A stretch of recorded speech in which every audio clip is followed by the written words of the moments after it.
Funny how things change. When I first got my motorcycle license in 1998, the two hottest segments in motorcycling were cruisers and sport bikes.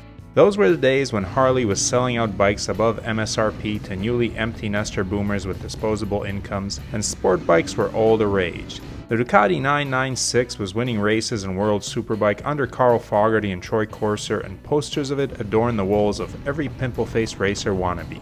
The first generation R1 came out and turned the motorcycling world on its head by spinning a dyno to the tune of 130 rear-wheel horsepower while weighing 423 pounds.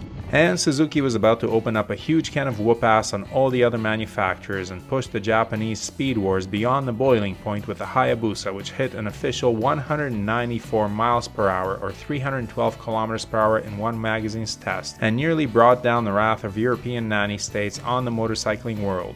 Thank goodness cooler heads prevailed, and today's hyperbike speedometers only read 299 kilometers per hour, as the bikes suspiciously continue to accelerate. Well, the glory years for Harley are long gone, and so are the glory years for the crotch rockets. They're still being sold, but the insurance rates and uncomfortable riding positions make them suitable for the track and not much else. In fact, Yamaha, the company that built the R1 in the first place, has discontinued the road version of their R6 and only offers it as a track bike. It was probably having trouble meeting emissions, and people just didn't want to ride it anymore. What did they want to ride? Naked bikes, which are the sport bikes for the street. They combine comfy upright riding positions with lower gearing for brain-melting acceleration and hooligan potential. They also dispose of the fairings, which get expensive to replace if you drop your bike. But even the rise of naked bikes pales in comparison to the monumental increase in popularity enjoyed by adventure motorcycles. Ever since Long Way Around and Long Way Down came out, big, sort of off-road motorcycles have been flying out of dealers led by the star of those shows, the Big GS. And BMW have cashed in big time with the current generation R1250 GS continuing as the market leader. But there's one problem that anyone who has ridden motorcycles off-road can confirm. The GS weighs 550 pounds and the GSA weighs 600, and riding motorcycles that big off-road is terrifying to the average Joe who doesn't race the Dakar Rally in his spare time. And this is where middleweight adventure bikes come in. Almost as comfortable as the big 1200s on the highway and able to carry almost as much, they are much lighter and easier to handle on and off pavement, and if dropped can be picked up by people who don't know what this means. And for a bonus, they're less expensive. So as adventure riders have begun to get wise to these facts, middleweight adventure bikes have begun to surpass their big bone cousins in popularity. In this video we will take a look at some of the middleweight offerings from all of the manufacturers, examine their strengths, weaknesses, and suggest what kind of rider would enjoy each model. But first, hit that subscribe button, ring the bell, and like the video to appease the almighty algorithm. Let's go!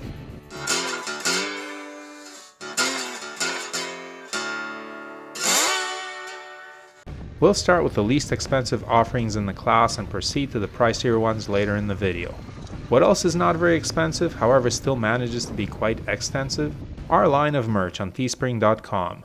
Designed with love and care by Brooke, this is a line of clothing and apparel that will satisfy even the most demanding fashionista.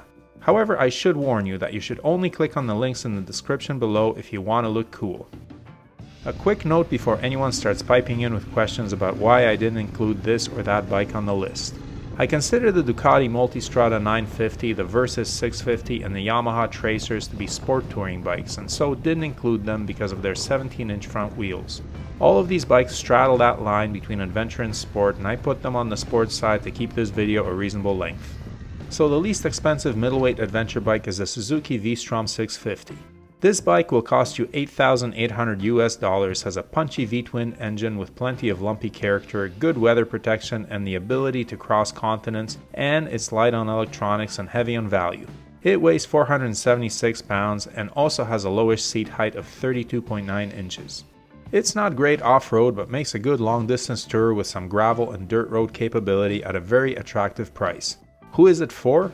The value-conscious consumer who wants a reliable and capable motorcycle and doesn't need any of the electronic wizardry that has raised the prices and lowered the reliability of many of the more modern bikes on offer.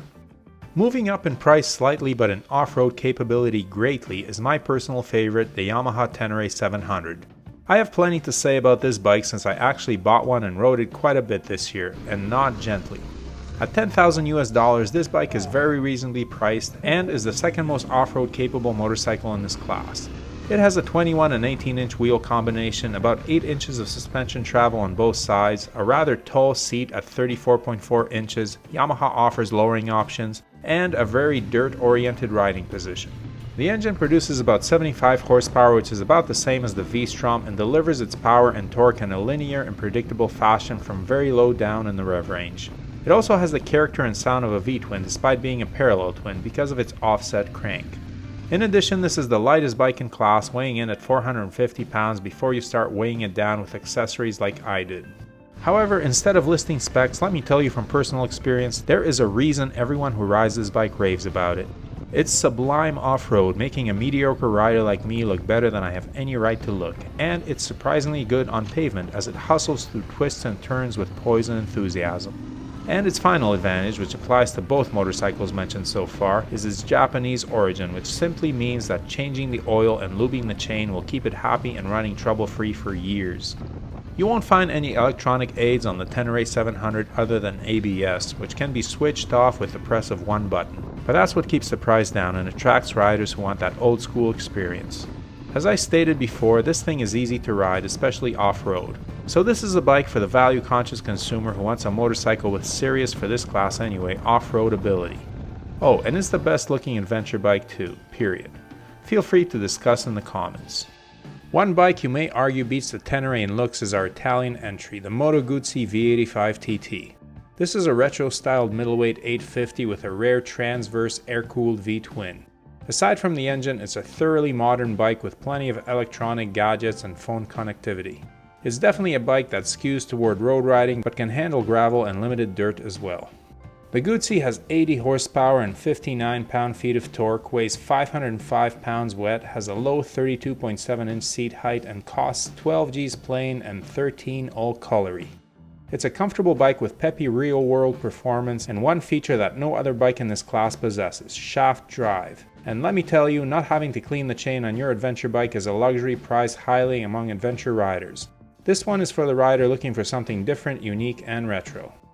The next step on the price ladder lands us in Great Britain, in spirit, or Thailand in actuality, because we've come to the Triumph Tiger family.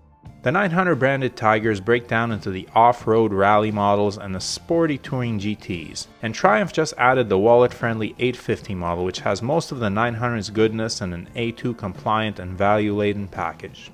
These bikes rock Triumph's new 888cc crossplane triple, which is more torquey and meaner sounding than the previous model.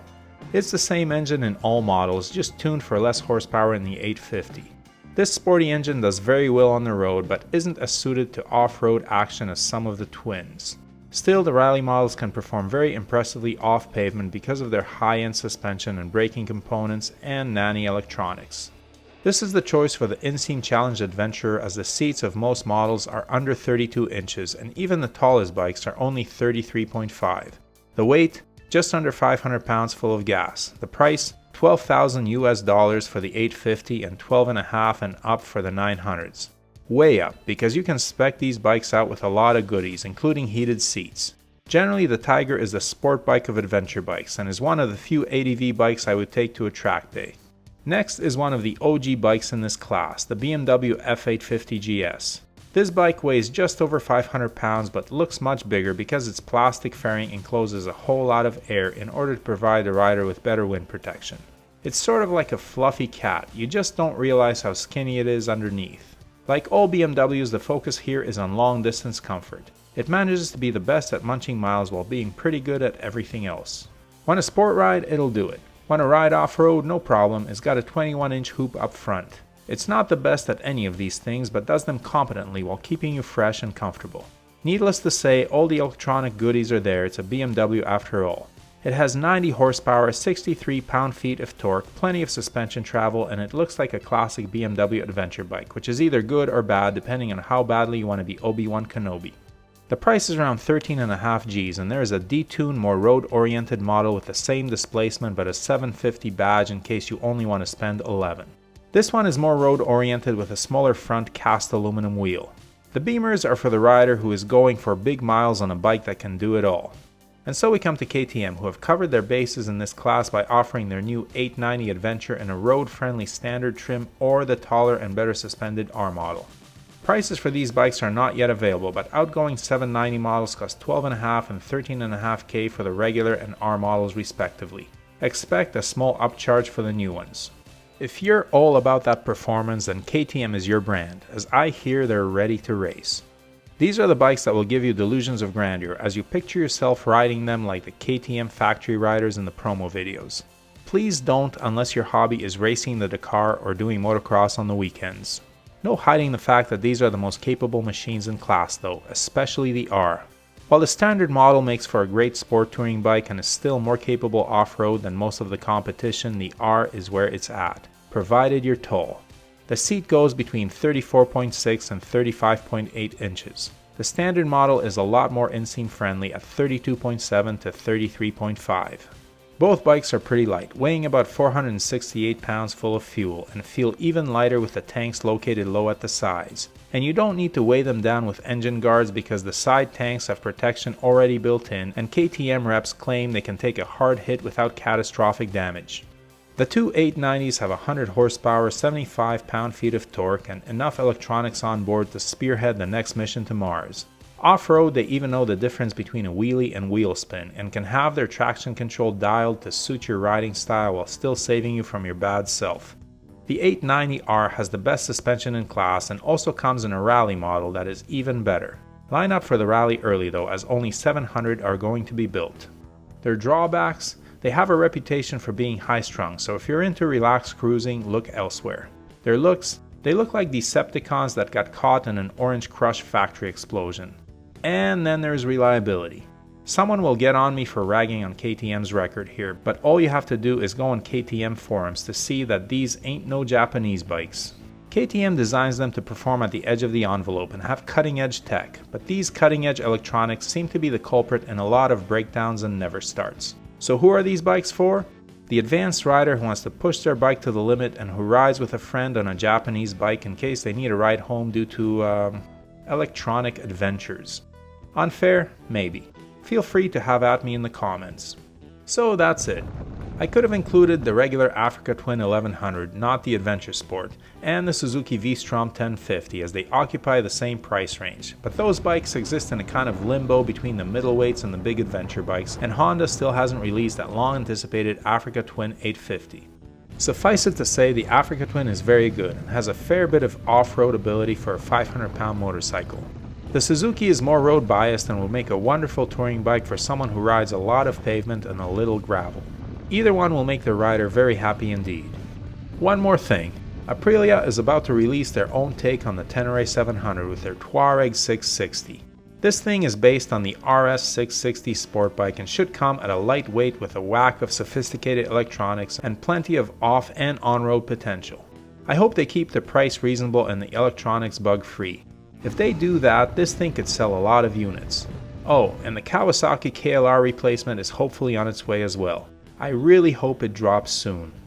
So there it is, the hottest class in motorcycling. Personally, if I could only have one bike, it would be the Tenere 700. Fortunately, there is room for two more in our garage, 3 if you really squeeze them in. Come to think of it, there's plenty of space in our living room too. I know Brooke will be excited to hear about that. So, are you a fan of these sleek and capable machines? What's your favorite? Please drop your comments below, stay safe, and keep adventuring. If you're interested in any of the gear that Brooke and I wear or use, or the camera equipment we use to film this channel, the links are below. Everything listed there was bought with our own money and we are not sponsored by any company. However, the links below are affiliate links and the channel is paid a small amount for referring you to shop at no additional cost to you. We do not recommend any products that we are not satisfied with ourselves, but we do strongly urge you to do your research and select the correct size for items like helmets and clothing. As always, thanks for watching, your support is greatly appreciated. Please hit that subscribe button, give the video a thumbs up, and leave a comment below. And whatever you ride, enjoy it. Wave at other bikers no matter what they're riding. We're all part of a brotherhood and sisterhood. Keep the rubber side down, shiny side up, and may the spokes be with you.